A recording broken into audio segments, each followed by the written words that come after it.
Hello, and welcome back to Baby Elias's stories. We now return to Sleep No More, an Eve Duncan novel by Iris Johansen. Chapter 17. The cottage in Malibu was very modest, but it was not crowded on top of its neighbors. It was on one of the back streets, not on the beach, and the neighboring cottages were a good 100 yards away. Rick Avery came out on the wraparound deck as they pulled up in the driveway. He smiled, a beautiful smile that lit his face. "Beth, come up here and let me hold you. It's been too long." "Rick!" Beth jumped out of the car and tore up the steps toward him. "Shit," Eve muttered as she ran after her hand closing on the gun in her jacket pocket. All her plans of searching the house before she let Beth meet with her father were out the window in the first minute. But that didn't mean she couldn't still try to make it as secure as possible. As she reached the deck, she stopped to look at Beth and Rick Avery a few yards away. Rick was holding Beth close, and she was clinging desperately to him. Love. Eve had known that Beth loved her father, but had doubted that the feeling was returned. She had been wrong. Gentleness, sadness, love were all in his expression at that moment. And, good heavens, the man was wonderful looking. There were a few threads of gray in his hair, but she could still see he still exuded charisma and magnetism. And, yes, youth. You wanted to walk closer to him, speak to him, have him look at you with that beautiful smile. "I understand now, Sandra." Rick lifted his head and saw Eve. "You're Sandra's daughter. You don't look like her." "We're very different." She pulled her gaze away and looked around the deck, then to the sliding glass doors. "How many rooms are there in this house?" His brows rose. Evidently, he wasn't accustomed to anyone's dismissing him. "It's quite tiny. 2 bedrooms, a bath, living room, and kitchenette." She slipped her gun out of her pocket and headed for the glass doors. "You'll probably not have more than 20 or 30 minutes before Joe and New will get here. If you're going to talk to Beth, you'd better not waste time." "A gun?" He was smiling as he shook his head. "I'm sure you have the best of intentions, but it's not necessary.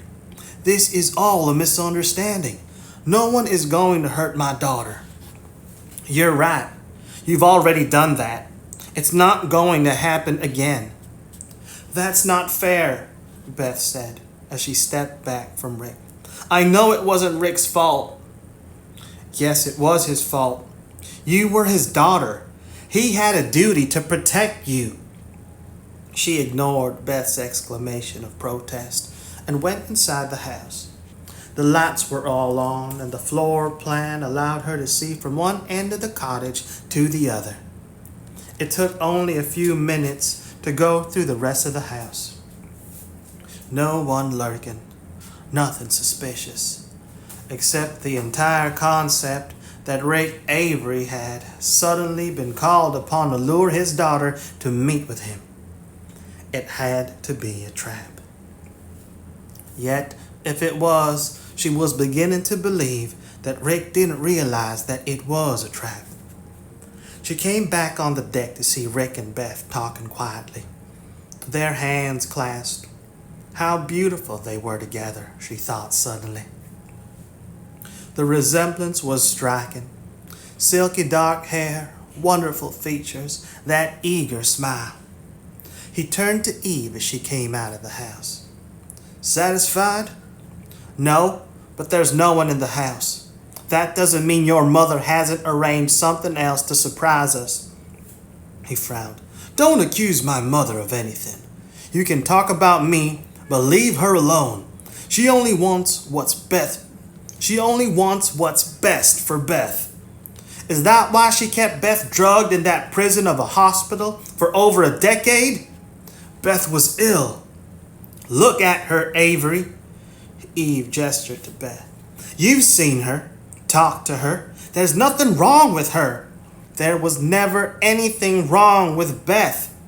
Putting her away was just a convenient way for your mother to protect herself and still not let you know she was even more of a monster than you were. She wouldn't do that. You're being ridiculous. She's not a monster. She couldn't be more loving or protective of me. She protected you a little too much all of your life, Avery. But it became more difficult for her when you developed a passion for young girls. It was a dark passion and not acceptable for the career Nelda was planning for you. I bet she provided you with safe amusement in Asia to keep you from staining your reputation here in the States. But you decided to bring one of the girls here. That girl you had at your chalet that night was only 12 years old. The chalet was secluded and you thought it would be safe to have the girl there. But your mother found out about it and came to tell you that you had to get rid of her. I don't want to discuss this. Rick glanced at Beth. Beth, she's making it all sound ugly. It wasn't like that. You know me. I would never hurt anyone. Tell her what kind of person I am. I've already told her. Why do you think I'm here, Rick? Beth looked from Eve to Rick, her expression torn. I told you. I don't remember anything, Eve. Rick believes in his mother. How do I know that she's not everything he thinks she is? She took a step closer to him. Doesn't she have a right to defend herself? Beth, she is defending herself. Everything she's done has been to defend herself and strike out at any danger to her family and position, including killing that child at the chalet. No, Rick said quickly. Sue Kim didn't die. She was fine. Her father took her back to Macau. I sent a generous bonus to him a few months later. That little girl probably died in Toronto, Canada. It was too late to treat her by the time they got her out of the country to a place Nelda considered safe. That's a lie, Rick said. That's not what happened. Tell her what did happen, Rick, Beth said. I know it's some terrible mistake about that girl. She gazed at Eve defiantly. Why do you keep talking about her? Gelber's report was probably nothing but lies. But it bothers you, doesn't it? Eve asked. And you were practically resistant when I asked you about Rick's attitude toward your young friends. Because it was nasty. Rick's not... Did you hear him just now? It was proving almost impossible to break through Beth's loyalty to her father. Everything in Gelber's notes was true. Your father isn't denying it, Beth. That girl was at the chalet. She was hurt and he thought she'd recovered. She whirled back at Rick. And do you know why Beth didn't remember anything about what happened at the chalet? Because those wonderful doctors your mother turned loose on her, tortured her every time that memory popped up. There's still so much trauma that she won't let it surface. His eyes widened in shock. Now that's a complete falsehood. My mother wouldn't do... She did it, Eve said coldly. It's clear she'd do anything to protect herself. She probably considered it a fair exchange. You'd made her commit murder by your self-indulgence with that Asian girl, so she took away your daughter, whom she considered a major inconvenience anyway. That's not true. My mother wouldn't do anything like that. Eve gave him a skeptical glance. You couldn't have gone through all these years with her without seeing that side of her. I'm sure she tried her best to hide it from you, but you're not stupid. Though I can see you accepting whatever she told you because it was more comfortable for you. You think it was comfortable for me to know that Beth was in a mental hospital? His arm tightened around Beth's shoulders. I love my daughter. You don't believe any of this, do you, Beth? No, of course not. Beth was shaking her head dazedly. Didn't you hear me? I told Eve that it was all wrong. She lifted her hand to her temple. But I don't remember. I don't understand. She said terrible things about you, Rick. About you and that young girl, and you're saying that she was there too, but you wouldn't do that, Rick. You wouldn't hurt a 12-year-old girl. No, of course I wouldn't. But she was there. You said she was there. Because she wanted to be. I've never forced a girl in my life. His hands closed on Beth's shoulders, and he turned her to face him. Listen, Beth. His voice was soft, urgent. If she hadn't wanted me, I'd have sent her away. I spent time with her, making sure. She liked me. She even said she loved me. Beth was looking at him with an expression of growing horror. She was 12 years old. She had a hard life. I gave her enough money so that she'd have a choice whether she wanted to go with any other man again. I wanted to make sure that our time together was only good for her. His hand stroked her cheek. So stop looking at me like that, Beth. It hurts me. I don't want to hurt you, she said dully. But 12 years old, Rick. Why? He didn't speak. Why? It's hard to explain, he shrugged. It's just preference. Why not? I told you that I didn't hurt anyone. I made them feel good, not bad. And how did you feel, Rick? I loved them, he said simply. They were fresh and sweet, like the first breath of spring. Nothing complicated, just bright and happy, and wanting to make me happy. Beth looked as if he'd struck her. I feel sick. She closed her eyes. So wrong, Rick. You're so wrong. Her eyes opened and she whispered, and if you're that wrong about those girls, how can I be sure you're not wrong about your mother's putting me in that place? She stepped back away from him and her voice broke. And that Eve's not right about your turning your back on me because it was more comfortable for you. Because I love you, he said harshly. You're my little girl, my daughter, and I love you more than anyone in the world. He shot a tormented glance at Eve. You see what you've done? She believes those lies you've been telling her. Eve ignored him. I think you're done here, Beth. It will be at least 15 minutes before Joe or New will get here, and I don't think it's safe to stick around. Shall we go? Beth nodded jerkily and turned toward the steps. Wait! Rick was suddenly standing before Beth, and he smiled the beautiful smile that he'd given Beth when she'd first arrived. You're upset now, he said coaxingly, but you'll think about everything I've said, and you'll realize that I'm still the father you've always known. Perhaps there have been mistakes made, but we can make everything right. How? Her voice was shaking. By putting me back in that hospital? He flinched. No, you're well now. My mother must not have realized that you made such progress. We'll start out fresh. You still believe her, Beth said wonderingly. And that scares me more than anything that's happened. She turned to Eve. We'd better go. You were right. Coming here may have been a terrible mistake. They could have used him to bait the trap. Don't be silly, Rick said. There's no trap, no force.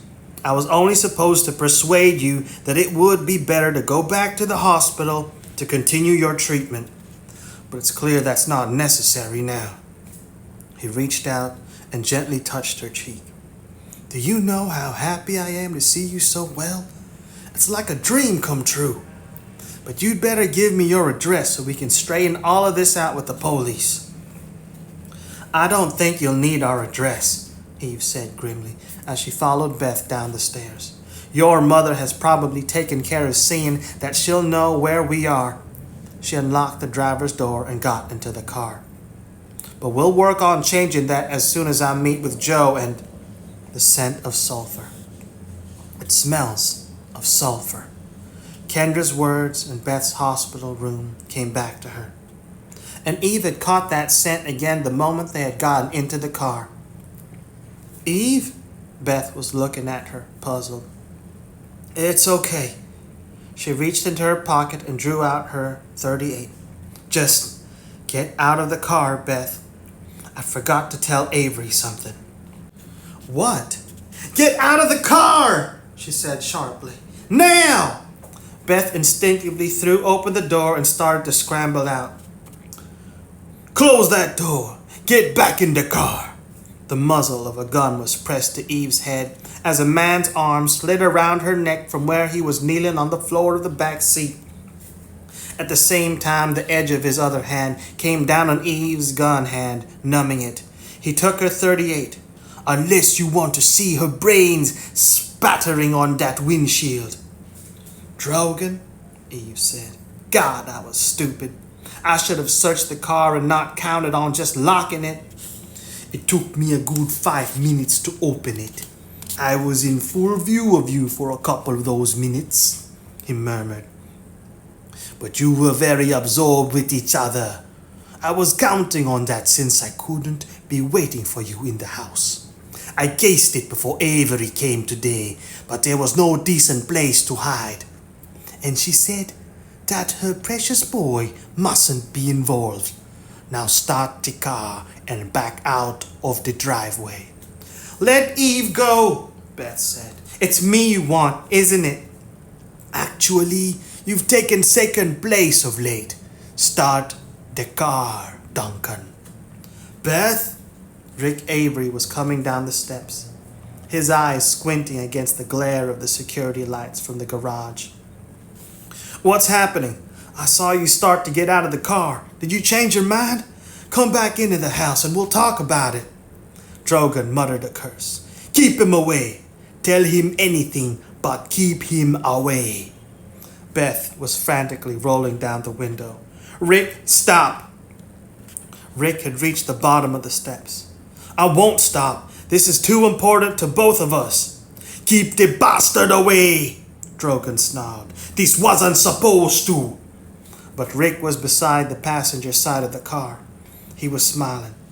Beth, I knew you wouldn't let A pop of sound.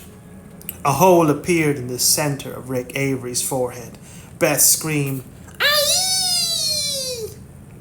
Start the damn car, Drogan said through his teeth to Eve, or I'll put another hole in her head.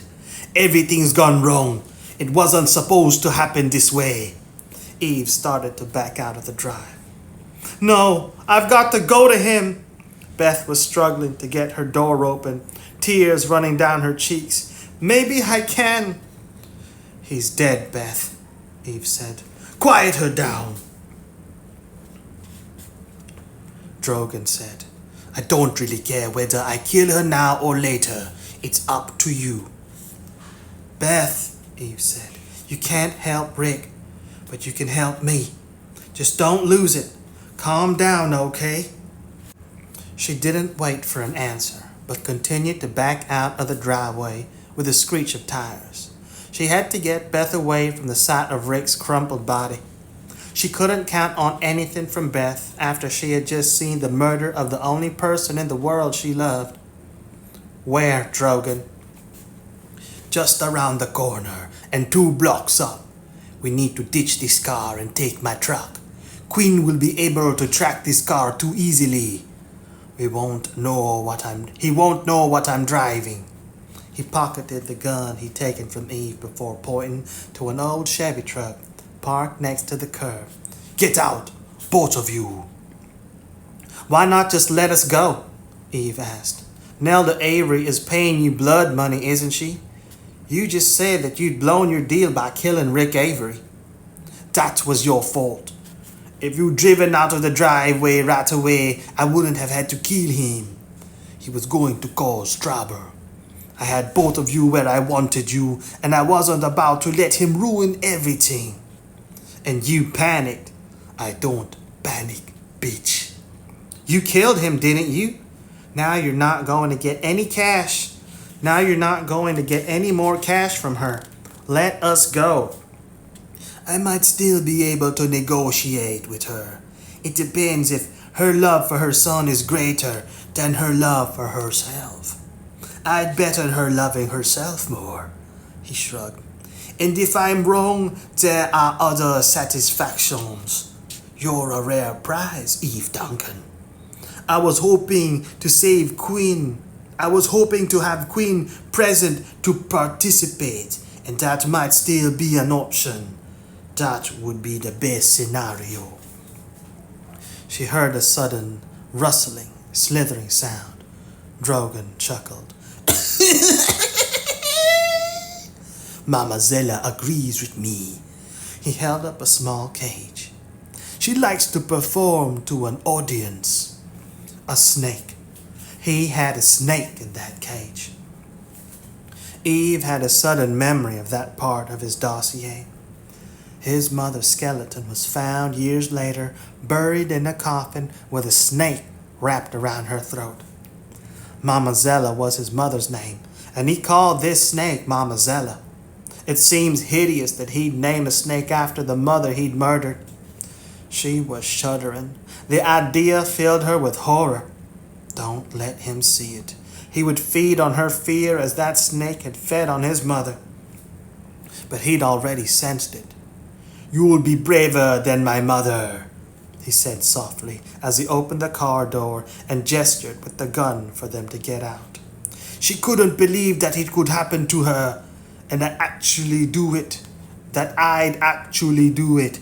She kept screaming for me to let her out. That brought a picture to mind that was even more vivid. She didn't answer him. He didn't like that response. But everyone breaks in the end when they realize no one is going to save them. You'll beg me just as she did. Go to hell, he laughed. Or you'll pay for that. He glanced at Beth, who was sitting, frozen, her eyes fixed straight ahead in shock. Or she will. I'm still annoyed with her. Queen's interference just managed to shift the principal emphasis. You killed Rick, Beth said numbly. How could you do that? He didn't answer. Eve reached out and took Beth's hand in silent support. How touching, Drogon said. You've obviously become very close. Maybe I should put both of you in the same coffin. I'll have to think about it. Kendra was kneeling in the driveway beside the crumpled figure of a man when Joe's car screeched to a stop in front of the Malibu cottage. She looked up as he jumped out and ran toward her. Eve! She shook her head. Not here. Neither is Beth.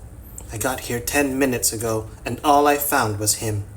She nodded at the dead man. It's Rick Avery. Joe nodded jerkily. Evidently, the trap didn't go as planned. Keep cool, keep calm. He wouldn't get anywhere if he panicked. But he didn't kill either Eve or Beth. Maybe Drogon had plans too. He was angry as hell when he phoned me yesterday. Better not to think of that vicious malice toward Eve now. Where's Newell? He took off to check out the houses in the neighborhood and see if he could find any trace of Drogon. I wanted to stay here and look around. What did you find out? She shook her head. Don't tell me that, he said through set teeth. I know what you can do. This is Eve. You've got to. Shut up, Joe, she said curtly. I know you're hurting, but I'm not perfect, and I can't pull something out of the air if it's not there. Do you think I don't want to? Sorry. He cut her off and reached for his phone. I'll call the local police and report Avery's murder. We can at least set them moving on his trail. He talked briefly to 911 and hung up. You said you'd been here 10 minutes? There aren't any neighbors or curiosity seekers around. That bullet in his skull must have come from a gun with a silencer. Kendra nodded. Possibly. But I think he may have improvised this time. Maybe wrapped his gun in rags or a towel to muffle the sound. How do you figure that? Kendra knelt at the edge of the driveway and picked up 2 small, charred cloth fragments in the tall grass. Joe took the fragments. They both showed evidence of flash burns and gunpowder residue. You're right, but that's not the kind of information I need, Kendra. I found the car. Newell was striding down the street toward them. Drogan made Eve abandon that rental car she was driving. It's parked down the block and around the corner. Joe was already running in the direction Newell was indicating. The Toyota was unlocked, and he jerked the driver's door open. Nothing. What had he expected? A miracle? A sign from Eve that would have told them something? Anything? Nothing here. He turned to Kendra, who was now beside him. Not a damn thing. That may not be true, Kendra said slowly, her head lifted. Not in the front seat, but maybe in the rear. She opened the rear door of the car. Yes. For God's sake, what? A combination, I think. She turned on her purse flashlight and shined the beam on the carpet. And one that could come only from Drogan, or someone with similar interests. She brushed her hand across the floor, and tiny black grains stuck to her fingers. She sniffed her hand. I think this is... She held it out to Joe. Taste it. He tentatively touched it with his tongue. For God's sake, I'm not trying to poison you, she said in disgust. You never know. He tasted it again. Salt? She nodded. Black salt. Voodoo practitioners use black salt for protection. You said that Drogan believed in that stuff, didn't you? Joe nodded. Kendra rubbed her thumb and forefinger together. It's mixed with the oil I've been smelling. Sulfur again. I smelled it in Beth's hospital room too, but it didn't strike me as too unusual then, since sulfur is always used in medicines. It didn't really click until I was driving here tonight and thinking about what you and Eve told me about Drogan's being into voodoo. They use various oils in their ceremonies, and sulfur is one of the most frequently used ingredients.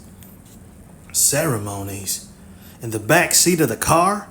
Don't talk. Just let me concentrate for a minute and see how many ingredients I can identify. What difference does it make? Drogan has to get his oils from someplace. We might be able to locate him through his source. Maybe he makes them himself. She shook her head. Not likely. Among other things, the oils are supposed to protect against negative energy. The cults have strict recipes and procedures, and most practitioners only trust holy men to create them. How do you know all this? I spent a summer working in a club on Bourbon Street.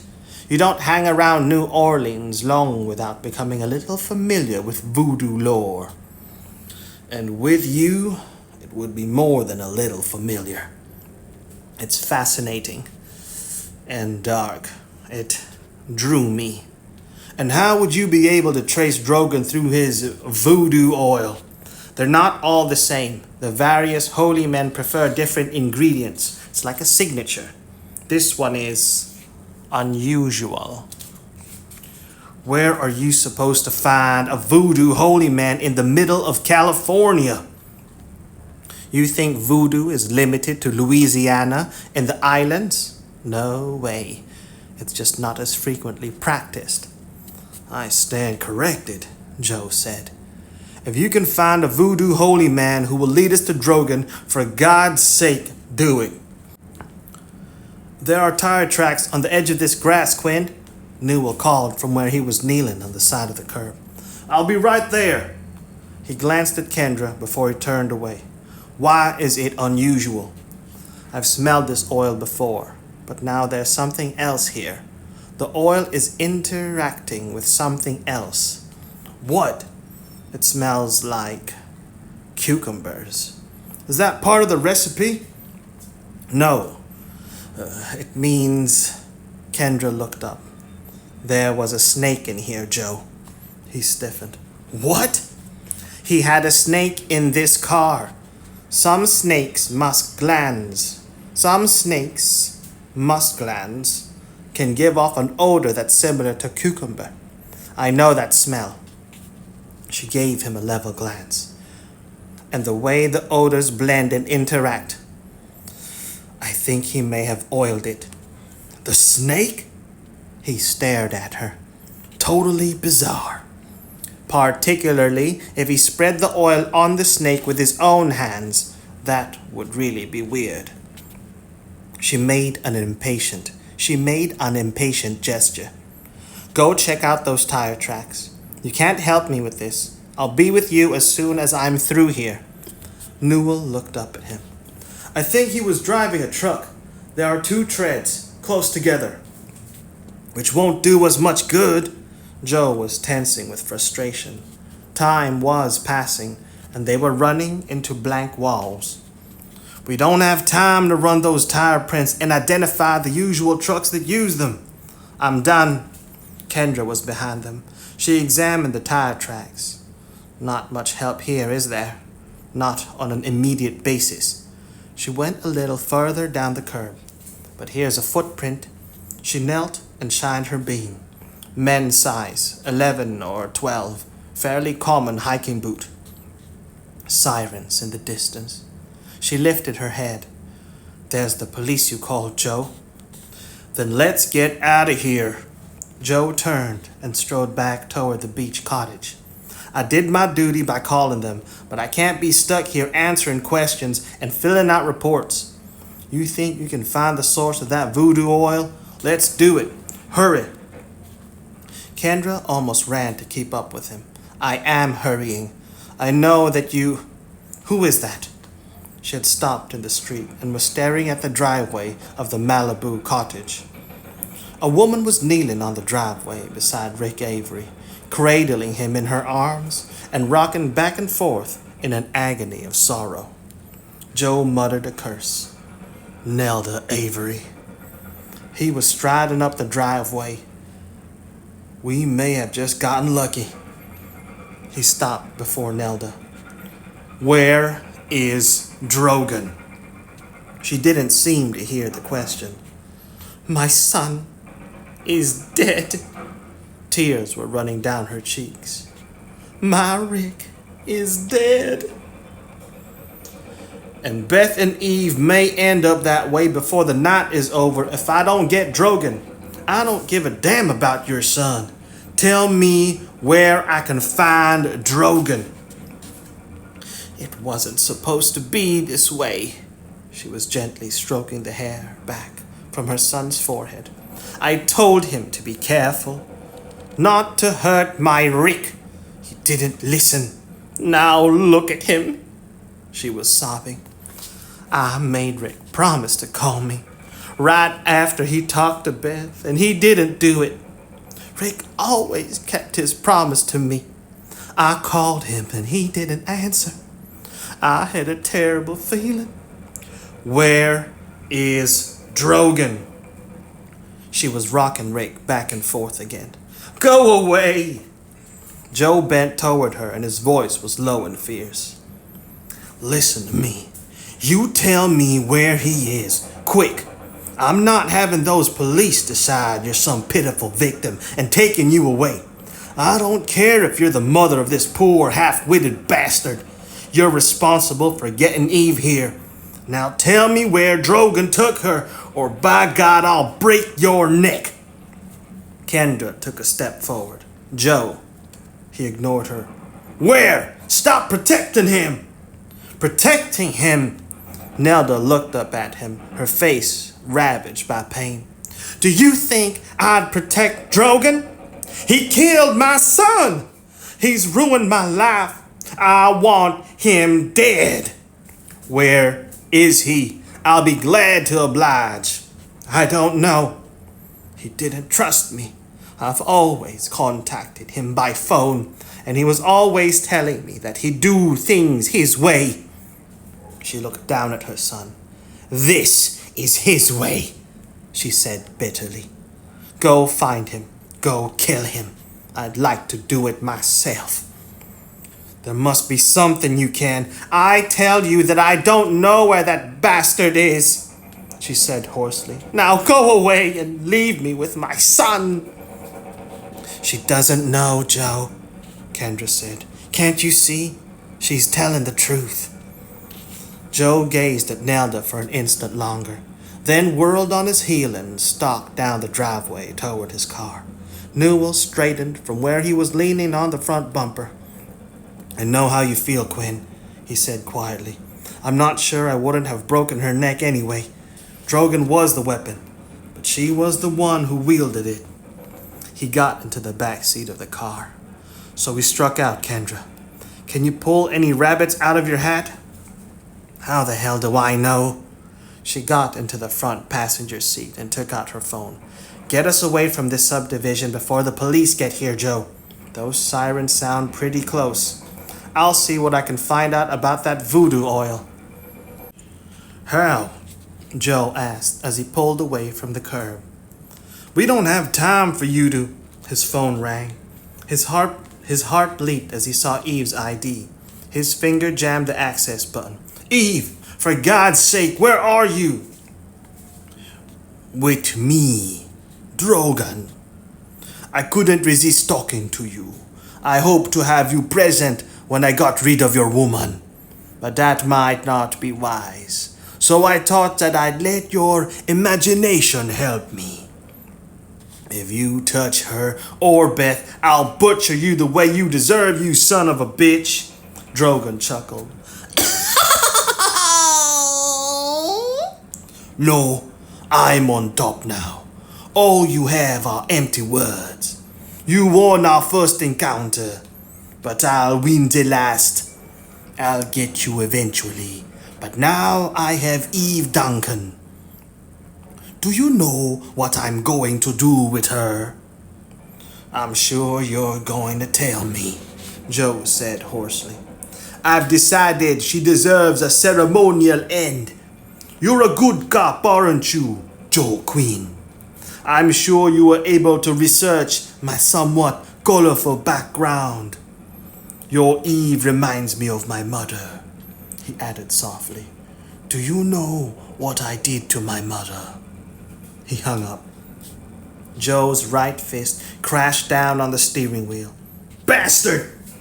Bastard! Joe, Kendra tentatively touched his shoulder. He drew a harsh breath. Well, I definitely know what he's planning for that snake. He turned to her. And I won't let him do it. We're going to find him. Help me, damn it. He may toy with her for a little while, but he's... I'll try. Calm down. I'll make a phone call. She interrupted as she dialed. Dave Kramer. He's an old friend who owns a head shop in San Ysidro. He also sells a lot of this goth and occult stuff. He might be able to give me a lead on Drogan's source. Who may have a delivery address? Newell asked. She shrugged. We just have to follow the dots. She put the phone on speaker as the call was accessed. Dave, Kendra Michaels, I need... Do you know what time it is? Did I wake you? No, but you interrupted me, he added sourly. Never mind. What do you want? Voodoo oil. I need the name and address of a holy man who sells black arts oil in California. Kramer made a disgusted sound. Kendra, don't tell me you believe in that crap. The only reason I carry this stuff is that I don't want to buy it. There's a certain oil I need to trace back to the maker. Can you help? I can name 4 people right off the top of my head. Some of those college kids in Burbank have been fooling around with the cult since there have been all those movies and zombie shows. This isn't a college kid. He's the real thing and very nasty. I have to find him fast, Dave. He was silent. Okay, bring it in. I'm pretty sure we can. No time for that. I'm in Malibu, but I think I can tell you most of the ingredients. Why make it easy for me, huh? I identified several of them, probably not all. She began to reel off the scents she detected in the car. Joe shook his head. Kendra always amazed him. A few minutes of concentration, and she had been able to separate and identify at least 10 elements. Wait a minute, Dave stopped her. Cola? That's what it smelled like. Am I wrong? Yeah, that's cinnamon bark you're smelling. Give me a minute to look through my catalog. He came back on the line. There's only one person in the area who deals with a black oil made with cinnamon bark. It's Nancy Geronimo, and the cinnamon bark is kind of her trademark. She's an elderly Native American woman, and she claims that the cinnamon bark soothes sacrificial animals used in the rituals. Snakes? I never heard of it being used on snakes. I guess it's possible, but they're not usually one of the sacrifices. They tend to embody a god or something. Drogon may be establishing his own rules. Where does she live? Mojave. The desert? The town. It's in the desert. Can you give me a phone and address? He paused, checking, then rattled off the information. Is that all? Now may I go back to bed? Yes. Thanks, Dave. Well, it wasn't my pleasure, but you've done me a couple of favors, Kendra. Come and see me next time you're down my way. He hung up. Kendra immediately dialed the phone number for Nancy Geronimo. No answer. No voicemail. Joe muttered a curse. She dialed again.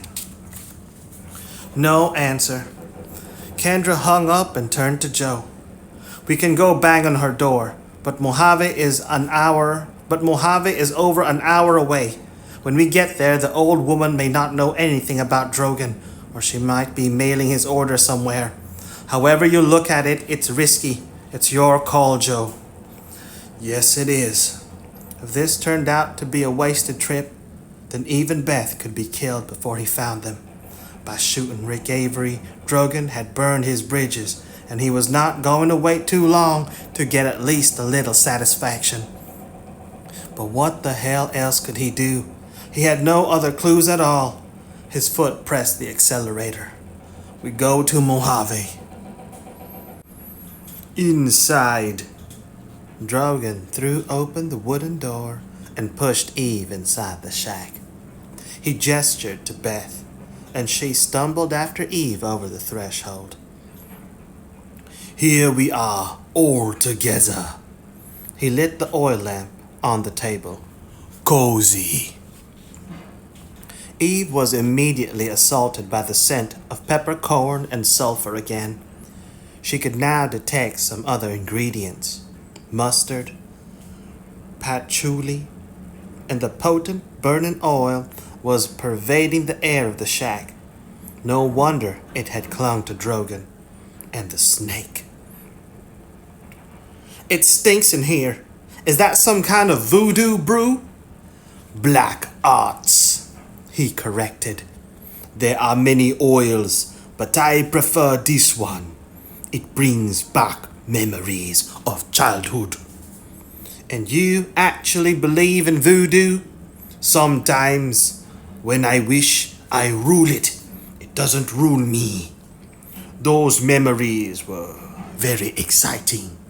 My bitch of a mother liked to frighten me at those voodoo ceremonies when I was a child, but I learned to beat her at her own game. Occasionally, I feel a tug of nostalgia, and I have to go back to my roots. He set the cage down on the dirt floor and opened it. "Come out, Mama. We're home." Eve stiffened. "You're letting the snake out?" "If she chooses. I like to give her freedom before she's confined again. I take very good care of her. I feed her. I stroke her down with special oil to protect her." His gaze was narrowed on her face. "You don't like snakes?" "It depends. What kind of snake?" A rattle came from the cage. "Does that answer you?" He smiled. "Yes, I thought so. As a boy, I used coral and water moccasins. But rattlers are easier in the desert. This one is very aggressive." Eve couldn't keep her gaze off the door to the cage. Why wasn't the snake coming out? She moistened her lips. "Where is this coffin you were bragging about?" "It's near the grave I dug out back in the trees. Do you think I wouldn't be prepared for you?" "I don't think about you at all. You're not worth..." She inhaled sharply. The rattlesnake had slid out of the cage and was coiled in the middle of the floor. Stop freezing, she told herself. Think about how she could kill the snake before it killed her. Or Beth. The snake was sliding across the room toward her sister. "No!" Without thinking, she grabbed the oil lamp and hurled it at the snake. It struck the rattler, but then glanced off and broke on the floor. "Get out of the way, Beth!" Beth shook her head as if to clear it and was staring at the burning puddle of oil and the snake that was undulating away from it. What? Opportunity. Move. Drogon was cursing as Eve leaped for him, but his gun instantly swung to cover Beth. "Back! Or I'll put a bullet in exactly the same spot between the eyes as I did to her father." Eve froze. "I'm not moving." "You bet you're not. And it's time I put you in the ground." "No, you can't do that," Beth said, her gaze on the snake. "I won't let you hurt her." "As if you could do anything about it. You're nothing. A weakling. I knew it was a fluke that you got away from me in that hospital room." He turned away, keeping the gun ready and on Eve. "Now be still while I put Mamazella back in her cage to take her with us." He was moving swiftly, catching and handling the snake with an amazing deftness. In a matter of minutes, the snake was back in the cage, and he was closing the cage door. "There you are, Mama. You didn't like her doing that to you, did you? Don't worry, you'll be able to teach her a lesson soon. It will be a pleasure, that." He screamed. Beth had picked up a jagged shard of glass from the broken lamp on the floor and thrown it at his face. Blood spurted from his left eye. "Bitch!" Drogon leaped forward and hit Beth with the barrel of his gun. He hit her again as she was falling to the floor. "I'll break your head, you!" He whirled back to face Eve as she took a step toward him. "Out that back door!" He grabbed the snake cage. "Now!" She didn't argue.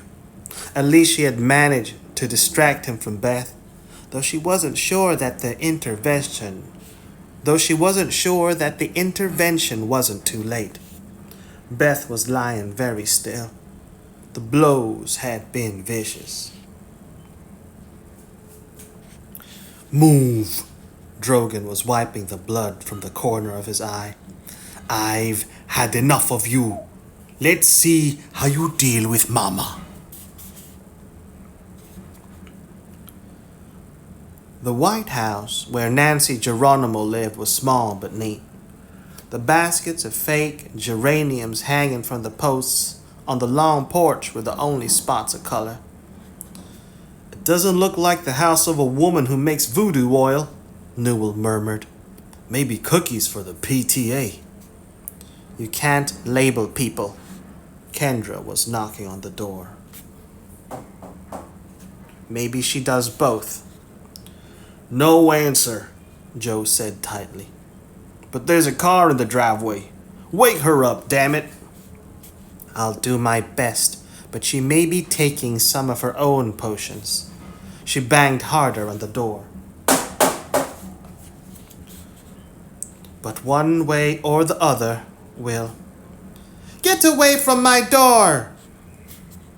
The front door had swung open to reveal a tall, thin, elderly woman.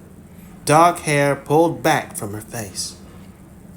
She was dressed in a pink flowered robe that was completely incongruous to both her grim expression and the shotgun she was leveling at them. And then get in your car and take off before I blow you away. Kendra held up her hands and backed away. We're no threat to you. We just want information. That is a threat to me, she said grimly.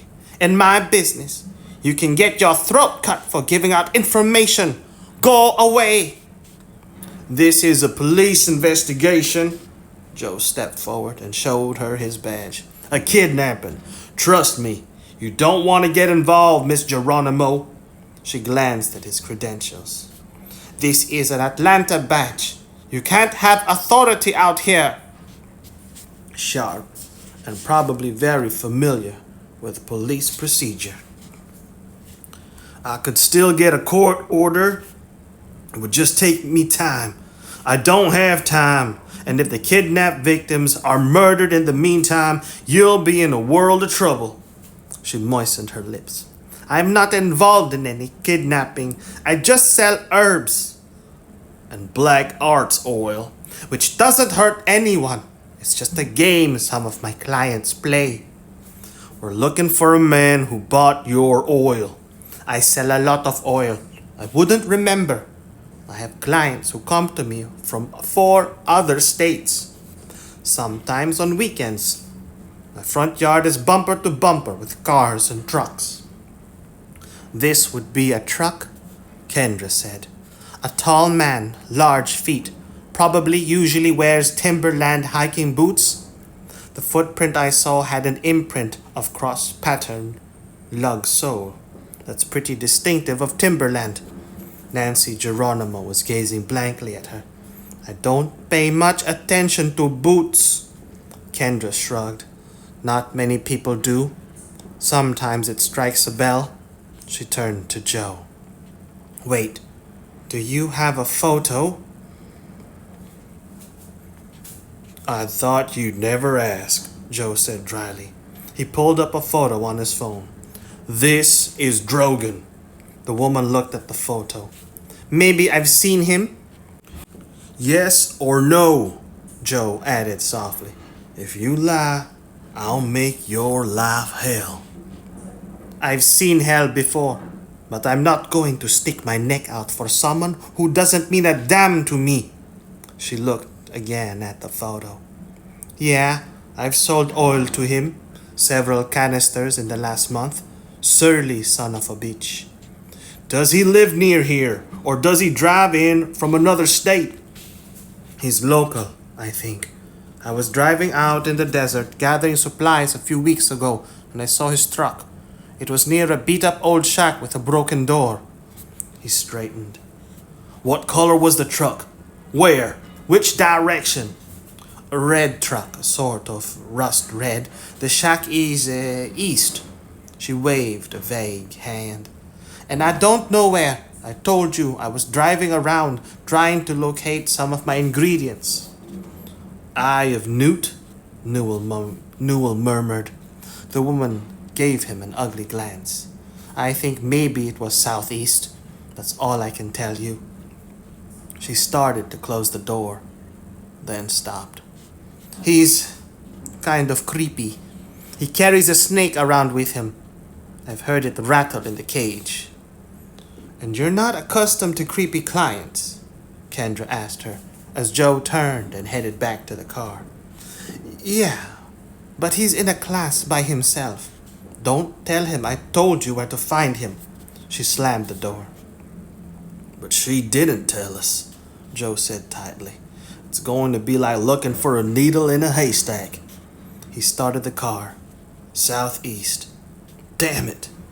But where?